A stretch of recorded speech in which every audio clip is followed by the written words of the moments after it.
Okay, so believe it or not, I'm 27 and I've never actually done a react video, like not a blind react video or anything. I don't think I've done any kind of react video at all, but now is the time. We're gonna do it. So my friend, who is an instructor down in Kent, he's called James, or Mr. Levermore, or Levermore. I actually have no idea how you're supposed to pronounce it because he's never used that tone with me before. But he sent me some drills that he does for warm-ups in his class, and I thought me, as a second dan black belt, would react to it, see if I've done any of these drills before, see if I can even understand the documents he's prepared for himself. Some of them are videos, some of them are written, we'll see. And I thought it was kind of interesting because I was asking him the other day, like, how do you recruit assistant instructors? And he says that he tends to recruit them from his club, which I kind of expected.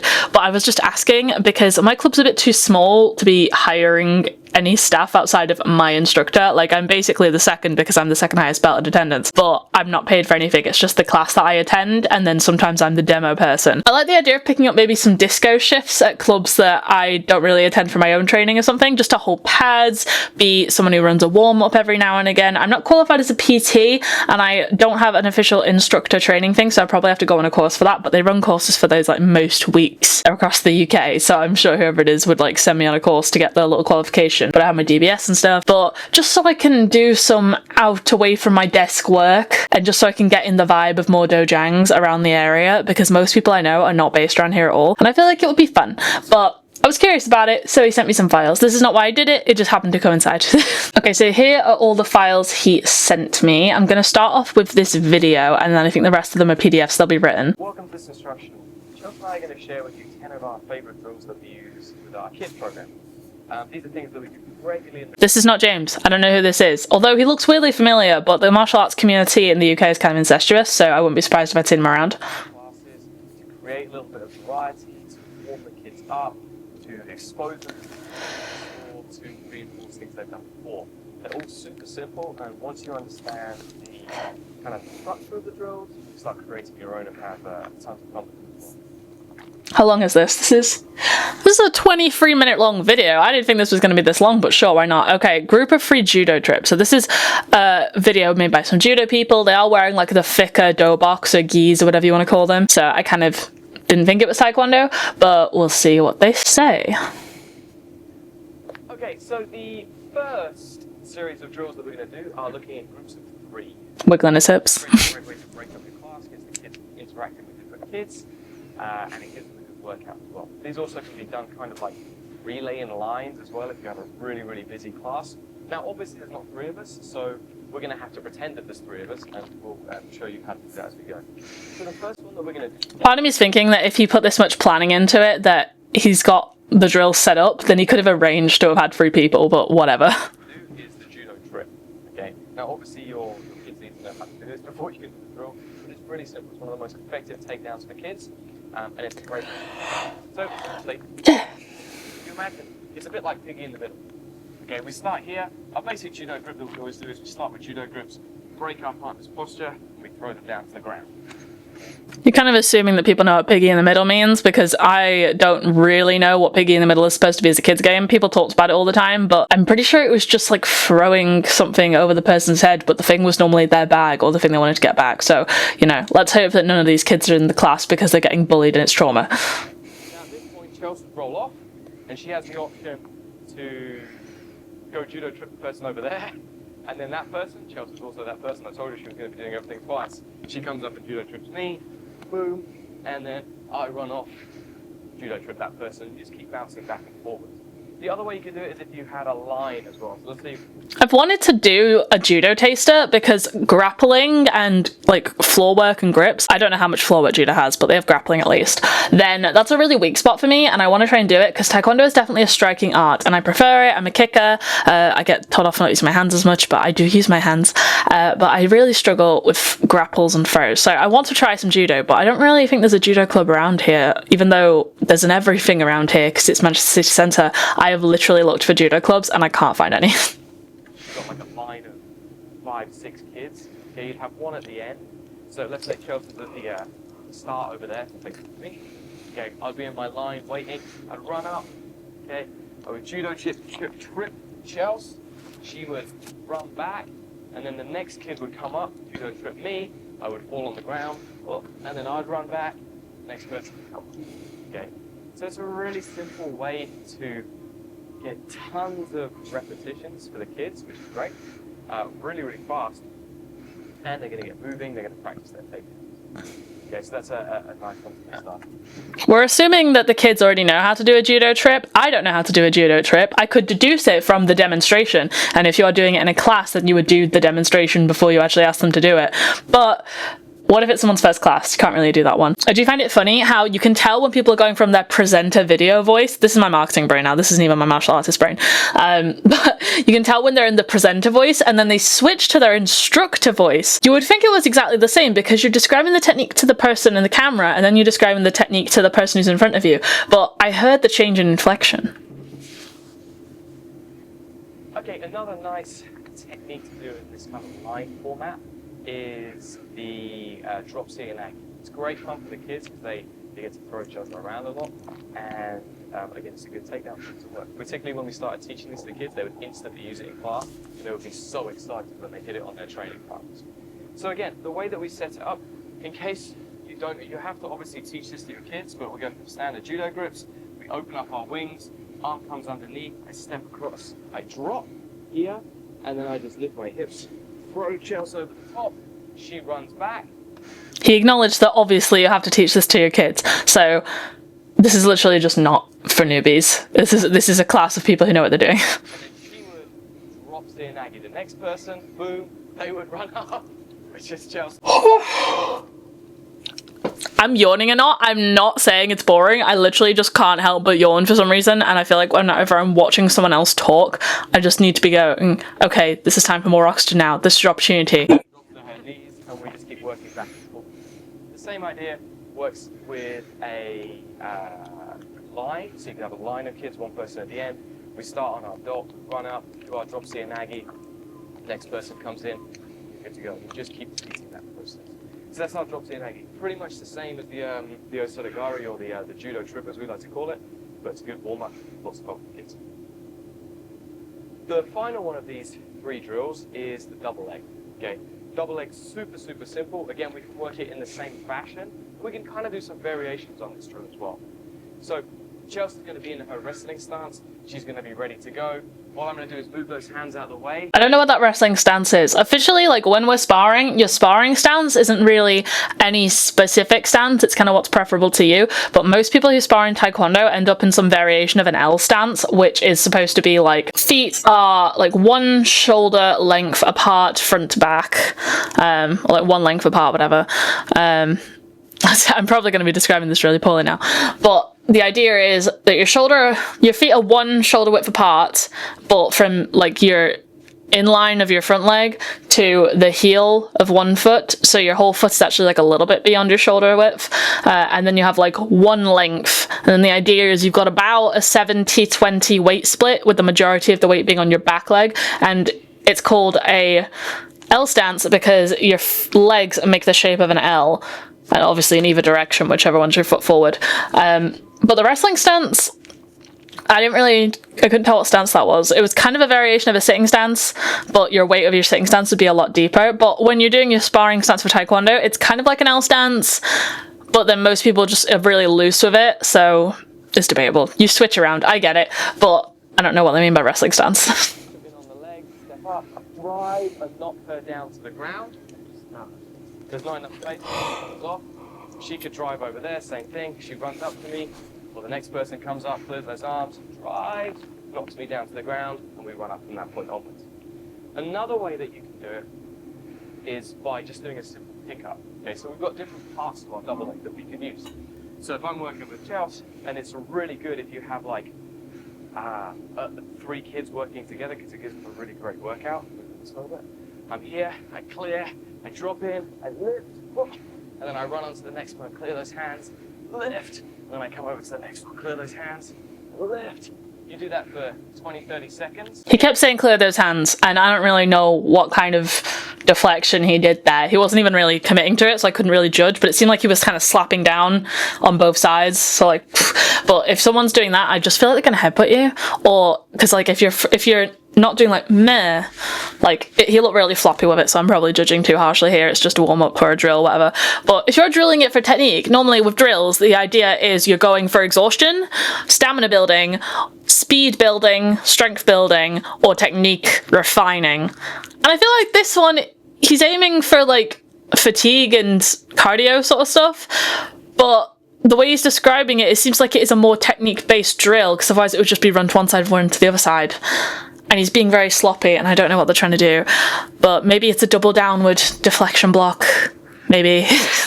But I just feel like if you're following down, then they're going to knee you in the face or something. Came from really good workouts. The final kind of variation of this one that you can do is a carry as well. So, the way that you would do it, if you exercise with 2 or 3 people, is I come up, I pick out my partner, and then I have to run them across the mat. Boom. And then the person over here, which is also now Chelsea, she has to pick me up, carries me across the mat, and then going back. Okay, the one thing I saw there, he successfully picked her up and she couldn't really carry him. Most people would say, oh, it's because men are stronger. And although I'm not going to get into the debates of are all men stronger than all women, the answer is obviously no. It's going to be a woman who trains is probably stronger than a man who doesn't. But if we're going on people of equal training value, the genetic advantage is probably to a man of at least, you know, similar weight because of how their muscle density works versus their fat. And like, that's a whole thing. I don't know the biology of it, but I've spoken to people who do, and that's like the basic grasp of it. But the point is, he grabbed her basically at the hinge of the knee on the back. Let me see if I can go back and show it. Right, okay, see that? He's got the crux of one knee there, and like he started at her knee, but it kind of slipped up to her thigh, but he's already got her weight over his shoulder, so it doesn't really matter, because the idea is to heave them, and you're not holding them a little bit in front of you, you're holding their body weight on top of your body, so you've got like equal leverage there, and now he's just using his hands for stability. But he grabbed her behind the back of the knees, and when she grabbed him, I don't think she got the back of the knees. Run them across the mat. And then the person over here, which is also now Chelsea, she has to pick me up, carry. Yeah, look, she's already started at his thigh on that side. And she didn't, we couldn't see the other side, but it looks like she never had a solid grip on that side because he fell towards this way. So when she was sloppy, it was because she was like too high up on one side and probably not low enough on the other side either. So as someone who doesn't know how to carry as you do in judo, I feel like it relies on bending the knee a little bit. Not just because of, like, it gives you a bit to grip into because the back of the knee has, like, an indent as opposed to the thigh and the calf muscle, which are sort of concave? Or converse? No, concave, maybe. Well, because you're creating a bend in their legs so they aren't supporting their own weight, so you've destabilized them. If someone just tries to grab you by a straight line position, you're probably not really going to go with it, but you've created instability in them by grabbing the knee and then leveraging them. That's my theory. And then going back like that. And they're in a group of 3 or in a line, so there'll be one person who's always working super hard. Okay, so variation of the same thing. Develops leg strength in the kids, develops good teamwork, and it's good for their double as well. Okay, so the next series of drills that we're going to do are, we call them line drills, and we use them kind of at the end of our warm-up to either develop specific skills in the kids or just work their cardio, give them a little bit of variety. Okay, and they're fun for the kids, it gives them variety and helps them learn some specific skills. So the first one that we're going to look at is our spider guard drag. Okay. So the way that you have this is really, again, this could be done with 3 people, but it's a lot better if you do 2. So I've got to stand up in good posture. Chelsea's going to make the spider guard grip, and I grab onto. I don't know what the spider guard is. I don't know any of this stuff is, but I feel like I've seen this position a lot, and it feels like, because they said drag, so maybe he's going to be dragging her across the floor. But if she's in this position, I'm assuming her goal is to kind of like heave-ho him over her whole body, so he like kind of lands in head direction. It's probably what she's aiming for, but I don't know what he's going to do. Okay, now from here, I'm going to walk backwards, and essentially I'm going to drag Chelsea across the mat. Once we hit the other side of the mat, or camera frame in this case, we drop down. I have to grab Chelsea's legs here, and then I sit up, and we pull ourselves across. So he said he sits up. I don't know if in the actual technique, if you would be aiming to sit up, because that's like a core exercise, which great if you're doing a drill to build strength or stamina. Then you would be trying to build your core exercise, because that's very important in any martial art, is strong core. Pretty much important in any sport, really, for overall stability around your spine and control of your body. But I don't feel like you'd be doing that if you're in an actual fighting scenario. The only benefit would be you're not having your head dragged across the floor, which we can assume it's probably not a padded mat, it's probably gravel or like cobblestone, something uncomfortable, or even just dirty like grass. So I guess that would be the benefit. But if you're in a fight situation, I wouldn't be worrying too much about the dirt of the situation around me. It would just be, is there anything dangerous on the floor that I would hit my head on? But if you're holding your head up and then your head slams down again, then you've created more force than if you just allowed your head to be dragged across the floor. So I don't know if you would normally do that, if that's just for the drill. This is a really great drill for the kids because it teaches, like, it really develops their grip strength because they're having to hang on those sleeves, but it also helps develop that closing between like the hip and the knee and their core strength to be able to stabilize them. Okay, no, so you did that on purpose. I'm glad I flagged that. Okay, so it's a great drill to start working with them, and you'll find that their guards will really tighten up if you introduce this drill to them. Okay, so that's our spider guard drag. Lots of fun. Works great. I do not like the bug analogies. We've had spider, we've had butterfly. If we get caterpillar, I'm running away. Okay, or lift and scoop, as I quite like to use. So we start in a butterfly guard here, and now Chelsea's going to grab onto my collars. This is the easiest way for the kids to do it. Yeah. The collars works a lot better for the kids because they feel more comfortable being in this position than kind of hugging around the park. What Chelsea's going to do, she's going to drag me onto her back, elevate, extend me out, and scooch herself forwards. And you see we moved a little bit. She does the same thing. So she's kind of jamming her feet between her opponent's thighs. I imagine, like, if the thighs are like that, the feet are like that, so you're kind of hooked with the top of your foot as well. Oh, what is the top of the foot called in Korean? It's not apkumchi, that's front. That's like the ball of your foot. I'll have to remember that one. But so she's using that, and she's kind of like getting control of his legs. So like she's kind of forcing his legs open, but not a whole lot. But that means he can't really do anything with them because otherwise his like whole crotch is vulnerable. I do wonder, like, obviously it would be bad practice in the sport, but in a practical situation, if you can jam your feet in between them, then you could just hit them in the crotch. Extends and moves me forwards. Okay, so without me, the movement looks like this. It's not, you can do it, I believe in you. She's going to rock back. She's going to extend her legs, and then she's going to try and scoot herself. So this starts to teach them the strong hooks for the butterfly guard, but also how to lift people's weights up underneath them and extend it away from them as well.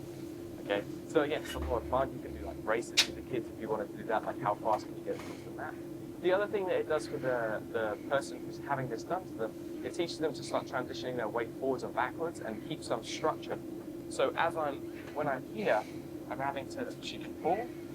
Here, I'm having to stay tight, and then when I land, I want to bring my chest. Yeah, because like if you're just allowing yourself to be thrown around, one, it doesn't really make a fight anymore. It just kind of makes someone floppy and flailing, and another person is probably being smothered under them if you went floppy in that particular instance. But it means you're not able to really recover your position, and you're making yourself vulnerable to something more dangerous. Like, if you maintain tight posture in this position, then it makes them less likely to be able to like reach and throat and choke you out and do more dangerous things to you. We're assuming this is an unarmed fight, because if someone's got a knife on them, they're already stabbing at this range and you're already dead. But that's kind of what I'm assuming is meant to be happening. That's helping me like develop my posture from being dragged across the mat, or sorry, not being dragged across, when I do come to the butterfly guard, which is really important. That was turtle/snail. I didn't say snail, I said caterpillar, but that snail is worse. We're calling it the turtle drill. I'll show you. Is the turtle drill. We also call this the snail drill because you look a bit like a snail. You either look like a snail or a turtle, depending on how you do it. Shelled creatures. So the way that you do it is you start on all fours. Okay, so Chelsea makes sure that she has her hooks in and she's got her seatbelt. There's two ways you can do it, the snail or the turtle. The snail is the easy version where you're just walking across the mat on your hands and your knees, and then when you get to the other side... Look, I have been a human backpack while spooning. It's not my preferred position, but I have been. I don't really see the benefits in a combat situation, because like surely they could just throw you backwards onto your back and like sandwich you between them and the ground, and that wouldn't be very fun. Over, the other person can do the same thing. That's easy. We don't really encourage kids to do that. We want them to be up on their toes. which is much, much, much harder. So they have to go here, up onto their toes, and start walking across the mat, making sure that we're staying nice and strong. And then when we get to the other side, we would switch it over. Now, this drill, again, is really important for developing their seatbelts and their backpack position, also their head position, because what you'll see the kids do a lot of the time is when they're on their back, they'll lock their arm in and their head will be up like this, which when I come up, immediately they fall over the top and they fall off and they can't stay in position. Well, I guess it makes sense that you want to be able to see, but like, what was she? Was she tucked away? Yeah, she was really tucked down. Okay. So it's really important for developing our backpack control, but it's also really important for me because I start to understand how to walk carrying someone's weight, and it's a good strength development thing because it's hard. Like, it's really hard for the kids to get into that position and walk across the mat and develop their core strength, shoulder strength, leg strength, tons of different things. Okay, so that's our snail/turtle. Do it. You can just do it across the mat a few times. You're good to go, and the kids, they enjoy it because it's hard, but it's also good for the kids. Look, I know it's common for martial arts to name things after animals, but do we really have to name everything after an animal? I couldn't tell you a single thing in Taekwondo that's named after an animal, and it is a more modern art. So did people just not have anything to compare to when they were creating these other traditional styles? It's challenging in the same way that the turtle also really helps develop their closed guard as well. So, what we have to do is we're going to start in our closed guard position, and Chelsea's going to go one arm over, one arm under. Now, from here, what she has to do is... I love that. You're doing a demo and you're literally being... you're supposed to be helping and showing the person watching how to do it properly, and the instructor's like, no, not like that. You're like, you're the example, and they have to go, no, you're doing it wrong. Her arms and her legs to pull herself up off the ground. I have to squeeze with my arms because I don't have anything with my legs. If she doesn't, when we're trying to do the movement, like you'll see the kids' hat like be really long, and they're just going to kind of slide and stick to the ground. That's not really good for our guard. Okay, you want to be able to like pull the person in, so when they come up onto their hands and their toes, they're literally hanging like a koala. And then from there, you can start walking across the mat. I mean, koalas are cuter. Sloth seems more accurate. I'm reminded of when, you know, like, for example, in Pirates of the Caribbean, you know, when you've got a captive and you're going to roast them over the fire. That's what I was envisioning. So that's our koala drill. It's just being in closed guard, locking in that position, and then transitioning across the mat. Makes them get like a very tight closed guard position where their ankles are crossed because they're hanging. It means they're having to work their upper body strength to stay in that position. And obviously, the workout they're getting when they're crawling is great. It's good for their core, good for their arms, good for their legs. So the next type of drill that we use, and this is something that we don't necessarily do all the time, but it's great for specific techniques where we want to motivate the kids or we want to have a little bit of fun, are like line drills where we have 200 people. Okay. So the easiest one, and the one that I would recommend that you start with for the kids to teach them this process, is like a crawl.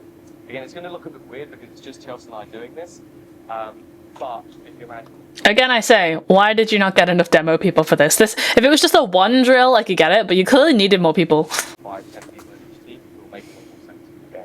Unfortunately, we don't have. Okay, they couldn't get like 5 or 10 people, but you could get some people. Like, I'm sure you have other students, right? 5 or 10 people. So the way that it works is I'm stood up like so, and now Chelsea has to crawl between my legs as fast as she can, and she stands up. Then I turn, I pull, stand up, and then she goes. Okay? And the idea is to race across the mats, just to get them like moving, get them having a little bit of fun, and again, it's good for teamwork. So you can go all the way up, it's one thing, and then you can have two things. This isn't a technique drill or a strength drill. This is like speed and dynamicism and a teamwork drill, which teamwork, obviously a great character trait to have. Doesn't necessarily come into play in a self-defense situation unless you're like defending with another person, but you know, I like it. I like the atmosphere. It creates a club vibe. The community vibe is what martial arts clubs live and die on, honestly, so I support that, but this is not for technique. Or you can make them go all the way up, turn around, and then come back to where they started. That's even better because then they have to problem solve how to turn around at the end, which is confusing. It means they have to start working together. So that's the core. It's not really jiu-jitsu related in terms of like technical or skill. It does get their heart rates up, but it's good for teaching them the mechanics of this kind of line drill, and it's good for developing their teamwork. Lots of focus on children, and this video is literally titled 10 Fun Kids BJJ Drills You Can Use Tonight, which, like, fair. But there's a big focus on kids in martial arts. They don't really talk about adults who are newbies, and I feel like we need to support more adults starting new hobbies. And not even later in life. Like, I know people who are just getting started like now, and they're normally people who have never really had a hobby, so they don't really know how to learn something non-education based, if that makes sense, like non-academia. So teaching them how to go up and down and like translate instructions to practical physical works that your body's not used to, I feel like that could be beneficial. Breaking open the guard. Okay, this works fantastic for kids because it's quite fast, it's quite simple, but it's, this way it allows them to get a lot of reps out of it as well. Okay, particularly if we've got like, let's say we have like 6 kids per team. That means that one kid is going to do it 5 times pretty fast. So all we're going to do is like a very basic kind of guard break. I control the collars, control the sleeve, I stand up nice and tall here, I let go of this, I push, drop, okay, and then we drop into our Toriana. And then I run, and I would go to the next person, okay, or in this case, I'm going to be here, and Chels is going to demonstrate. No, because you're supposed to be the next person. This doesn't make any sense. Yeah. So then you just basically do it to all of the people in your team, and then join on to the end, okay? So again, we're just using a very simple guard break. You can use the standing break. I feel like I need to watch this again. I don't know what was weird about that. Okay, right. Okay.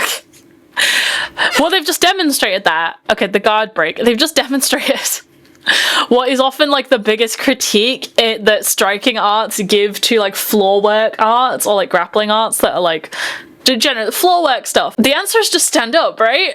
And we joke about that, and I like to defend people of everything that someone's doing in a trained, controlled martial arts training environment. If a whole like system is built around this, it probably has a benefit, and I've always said that, but they really just said to break the guard, just stand up. And like stand up and then get back down on the person, and now your weight's on them. That's kind of what they just said. So again, one more time, it looks like this. Chelsea isn't going to hold on this time. Okay, I'll hold her sleeve, don't worry. I'm here, I'm controlling her double lapel, controlling her sleeve, and I stand up tall, let go, and I lean over, and push. They really just said, just stand up. Oh, help me. Very simple, old guard break. Works great for the kids because they don't get the back sweep when the kids were running happy to. And again, using this line drill, you get tons and tons of repetitions very quickly without them realizing it, to make it kind of gamify. All kids classes, just gamify it, bro. I know this is irrelevant to what's going on, but can we point out how white this room is? Like, it's a padded, walled room. It's like it is a sanatorium room.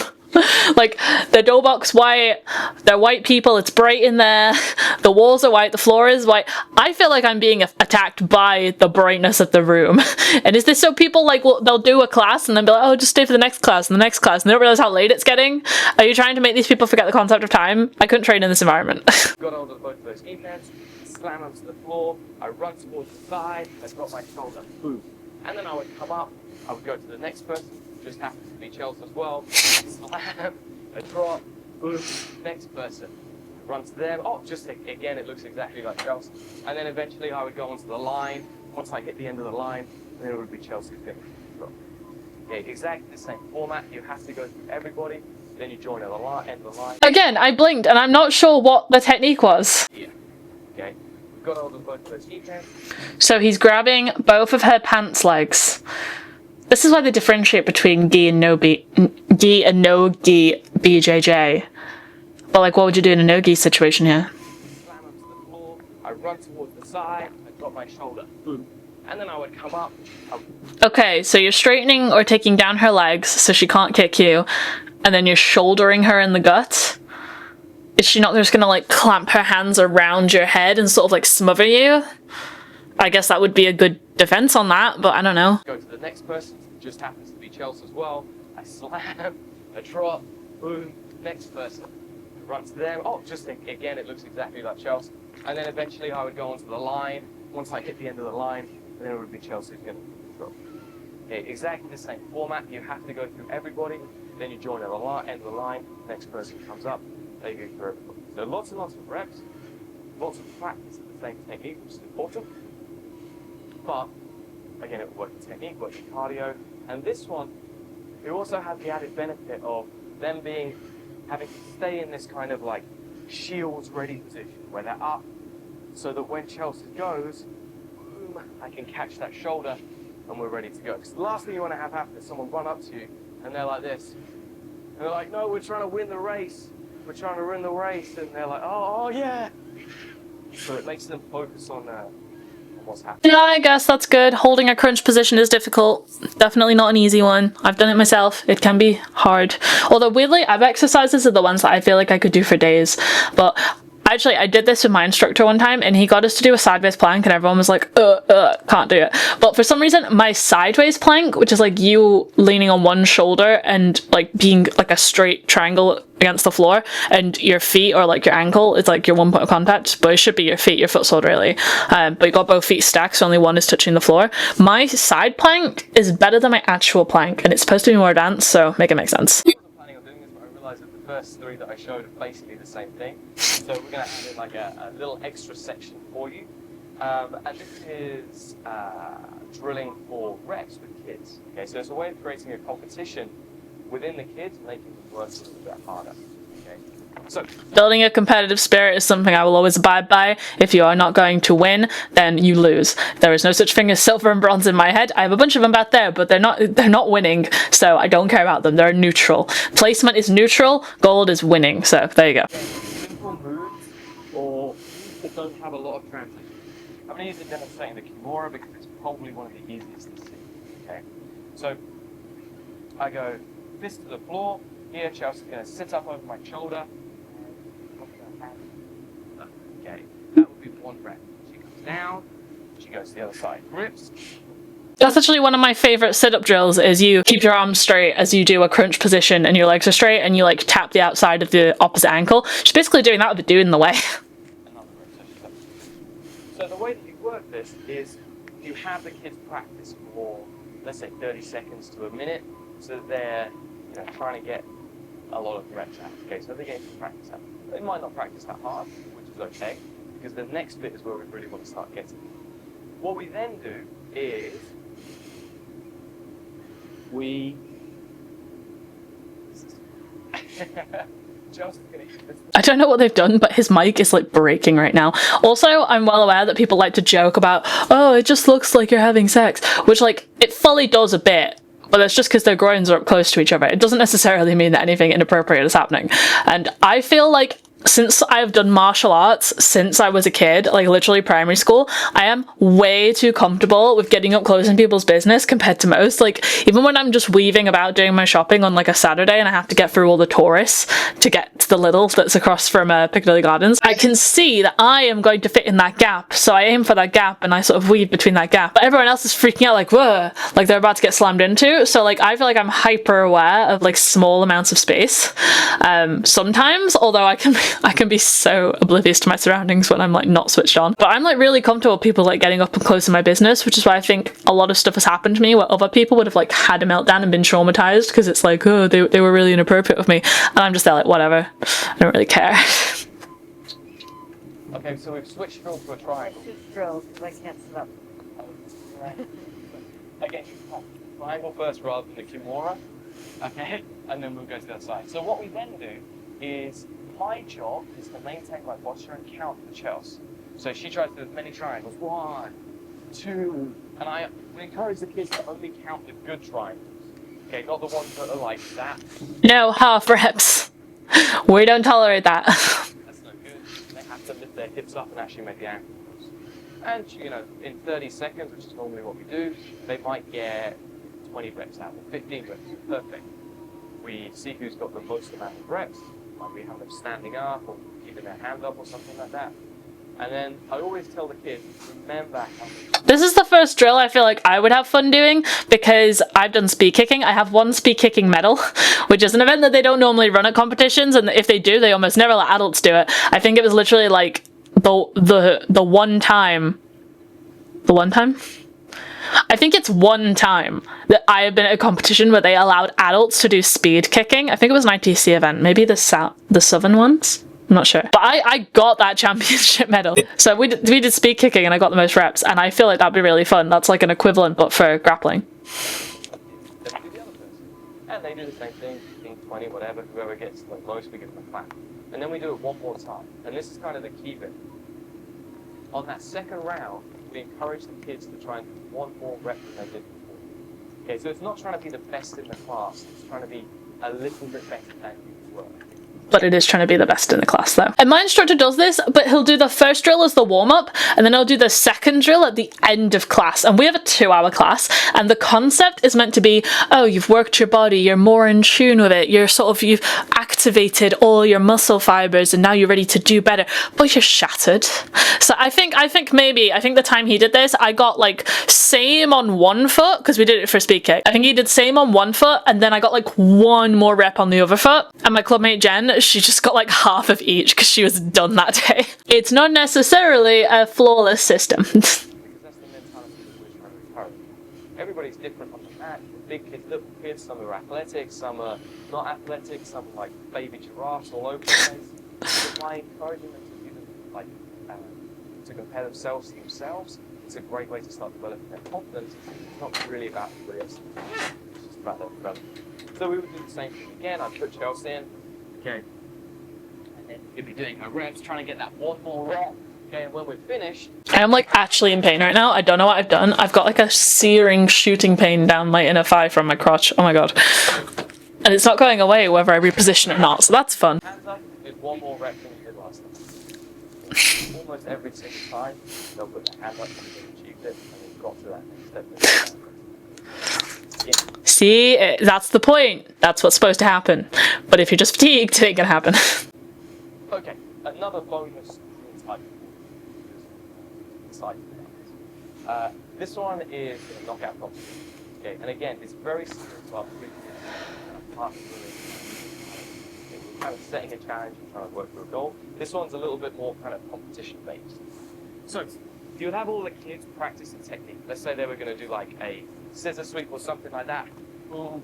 They come up on top, practice it a few times, they get better at it. Okay? Now, what you do is easy killer. Okay, I think they're going out.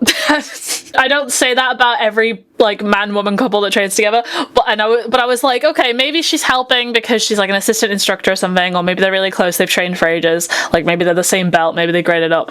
The tone of his voice when he said easy killer, I think they're going out. And then on your count, you get them to try and do the technique as fast as they can, but they have to do it properly. Okay? So I say something like, go! And then as quickly as Chelsea can, boom, and she has to wait in mount so that I know she's finished. Whoever is the last group to do that technique, they are out. They are out of the competition, they have been knocked out. Then we reset, and I say go, we do it again, they try to do it as quickly as possible. Very simple idea, but it's trying to develop like kind of a little bit of competitiveness and understanding that when you practice, there's an intent behind your practice because you're going to be tested on it afterwards. And the other thing you can do as well is you can encourage the kids to reset fast. Okay, so if you stagger change the time of when you say go. So it's like the kids are just ready, or you give it a little bit longer, or you keep the same things. It's a way to encourage kids to get up fast on being blocked. Yeah, okay, so this is like, the principle of resetting is great. So we return every kick to chamber. So you have your leg, and like your knee is sort of folded up towards your chest ideally. Obviously not everyone's that flexible or that able to get it that high, but like you have your chamber and you bring it into your body, and then you can reset into any kick position. So you can go side kick, hooking kick, turning kick, whatever. Pretty much anything but a back kick, I guess. Or a front kick or a twisting kick. But whatever. But you reset to chamber. So if you have it so you always return to your chamber position, which in this case is like different because they're on the floor grappling, then you're going to be prepared for whatever you need to do next. If you don't reset to chamber, then say you do a turning kick and your foot's all the way over there now, but your target's suddenly gone over there, so you need to be able to pull it all the way back for a hooking kick, as opposed to if you reset to chamber, you only have to travel about half the distance so you can react faster. And he was talking about like staggering the times. So the idea is if you get into a drill, you normally end up being really robotic and you sort of go at a set rhythm, your body gets used to it. You don't want to do a technique at a speed that you are constantly repeating, because you want to react to the target and what's actually coming at you. It might be faster than the last time. It might be doing it in like an time delay effect. What's it called? A time differential sort of attack. So if you like feint someone out, then you've messed with their time differences. So if you're always resetting to chamber, you're ready for something next. I think I have a friend Stacy, and I know her because we competed together a few times. She beat me the last time, but like every other time we fought, which I think is maybe 2, maybe 3, I'm not sure, I beat her. But I remember this one kick really well. I have footage of it somewhere. I would love to know if I can find it. I think it's on Facebook. It's footage of I did a side kick to her face and it was point stop sparring, but she blocked it. Like, she blocked it perfectly, and I was on the edge of the area, so I was about to be out, and that would have been like her point, because out is a deduction really. But I managed to reset to chamber without dropping my knee, and I did a turning kick on the side of her helmet, which is 3 points, and that was how I won the match, and I lost my mind looking at that footage. Final thoughts. Okay, so they're just a few different drills that we use in our kids' classes. As you can see, there's tons of ways that you can use them, like different techniques, but really it's all about just disguising repetition, about hiding, the number of reps that the kids are doing so they get better. He's straight up saying, let's trick kids into exercising. Because like, I don't know how young these kids are. If you're having a kids class, like most people won't teach someone younger than 6 unless they like know them and the parent is also in attendance. The youngest we've ever had in a class was a kid who was 4, because her dad was also there and like there to supervise and watch, and if anything happened, he was right there. So that's like the youngest. Like normally you show up, if you come to the second class, you can be given a white belt to start with, but she didn't like get awarded her white belt until maybe 6 months of coming to class, because like you want to be able to give the kid something to work towards, because there's no way she's going to be able to get her yellow tag anytime soon. If you're having like young kids, then they'll get bored really easily if they realize what they're doing, if you just make them practice like on a kick 1, 2, 3 over and over. So to stop your kids getting bored and actually keep them coming to class long enough to develop an interest in progressing their ability, you need to hide the exercises. Then we might have a knockout competition where we, have to finish the double leg as quickly as possible. I know he meant a knockout competition like an elimination tree, but imagine 6-year-olds KOing each other. I would watch that. If you have any questions, please let us know. My question is, who are you? But he has literally just put it here. So escapeologybjj.com/online. Did I mishear and he said BJJ at the beginning? Because I could have sworn he said judo, but I still want to do a judo class. I have less interest in jiu-jitsu class, and just because I'm a hipster, if I was going to do a jiu-jitsu class, I'd look for a Japanese jiu-jitsu class, because everyone does BJJ, and I'm pretty sure Japanese was the original, so it's more old school traditional. And also I have a friend who did JJJ, so maybe they would come too. So let's just look at these PDFs real quick, see how big they are. 100 essential pad drills. I don't think I'll be reading all of that, but by Master Matt, you know what, I'm going to allow that, because my brands are DibDab Digital and DebbersDo, so I get the alliteration, my guy, but Master Matt, that sounds a touch cringe. Let's scroll and pick a random page and see what happens. Drill 29, body blocking. Oh, this is a whole long page. Strikes to the body can be equally effective as strikes to the head. There are several key striking targets on the body that are worth highlighting. Most fighters in combat sports will be in good shape and a lot of muscle to protect their organs, meaning they have a 6-pack. I wish. At my fittest, I had a single ab visible. I can kind of like, if I do a really good number of sessions in a row, I can kind of see my upper abs around here are really defined, but normally it's like I just see the lines of my obliques. But in terms of being chiseled, the most I've ever had was a single ab, not even a pair, just the one, and I want to get back to just that, but a 6-pack would be great, thanks. Just smashing away at this muscle armor may not do the job. It's important to aim for spots on the body where the smallest impact will have maximum effect. So we're thinking liver, kidneys, although kidneys are at the back. You can hit the kidneys from the front, but you need an excessive amount of force. So I kind of want to know, I don't know where the pancreas is, but I feel like it would be squishy. Let's see, the solar plexus, the spleen, the bladder. Oh, hitting someone in the bladder. The amount of times where I have been called to fight when I needed to pee, I just sort of accept that I might pee myself, because normally I ask like, is there a chance to run to the loo? And there normally is, but sometimes they say no. So Whoa, that's fun. We're not meant to be hitting that low anyway in Taekwondo. It's meant to be above the belt, and luckily because of how women's anatomy works, my bladder is below the belt, but you know, people miss. I'm not really seeing, it's pretty much just talking about body shots. Okay, don't care about that. Bujin Ryu Karate Association grading syllabus. Let's see. Personal hygiene. The fact that you have to tell people about personal hygiene in Rule 4 tells me that you're not clean enough. But sure, yeah. No jewelry or watches. There are a lot of people who like to wear Fitbits, and in normal class we allow it, but when you're sparring, good God, take it off. Like, I don't think you should have anything on anyway. Like, I have been injured during conditioning drills because someone had a bracelet on and it was sharp, and I was like, ugh, but I ignored it. Like, I will get on with it just fine. I can take pain tolerance. Like, I have a mark on my ankle where we were using resistance bands, but the cuff I had was sort of positioned wrong, so I had no padding on it. And I just did a whole, like, 2 or 3 drills before I said to my instructor that it was kind of hurting, and he was like, it's on wrong, you diff. So my tolerance is fine, but it's not really safe. 3 essential applications for pressing block every Taekwondo student should know. This is actually Taekwondo. My friend James sent me this. I know him through a Taekwondo competition, but it's actually an open freestyle competition. It was a martial arts all-style international federation, massive, and that's how I met him. But we both do Taekwondo, but he does other arts, so that's probably why he has all the jiu-jitsu stuff. But sure, let's see. That looks standard ITF. OS perspectives, old school perspectives. To me, that is the OBS logo. And you can kind of see it. I don't know if you can see it down there, but on my screen recording, but that's the OBS logo to me. But sure, yeah, I've seen that on people. My friend Liam has that on his wrestling outfit on his knee. Old school perspectives on Taekwondo, bringing to the Taekwondo world the lost practices and hidden applications of the Taekwondo patterns.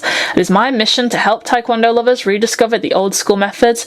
In doing so, keeping Taekwondo relevant to the self-defense needed in the 21st century. Kieran McDonald. Do I have this guy on Facebook? I think I have this guy on Facebook. Like, when you get enough martial artists adding you on Facebook, you have enough mutual friends that they see you in their recommended, and then you get sent a friend request, and I just kind of go, I probably spoke to you at a competition one time, sure, I'll add you, and you never actually have met them. OSP represents the latest and best in applications work and Taekwondo self-defense drills.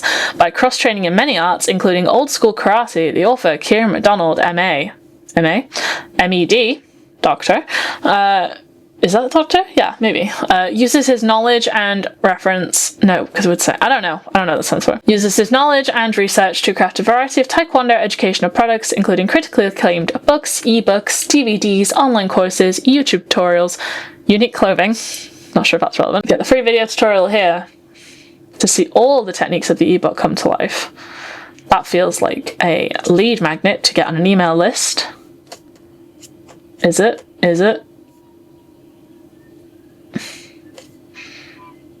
No? Okay. It's just there. It's just visible. Fair enough.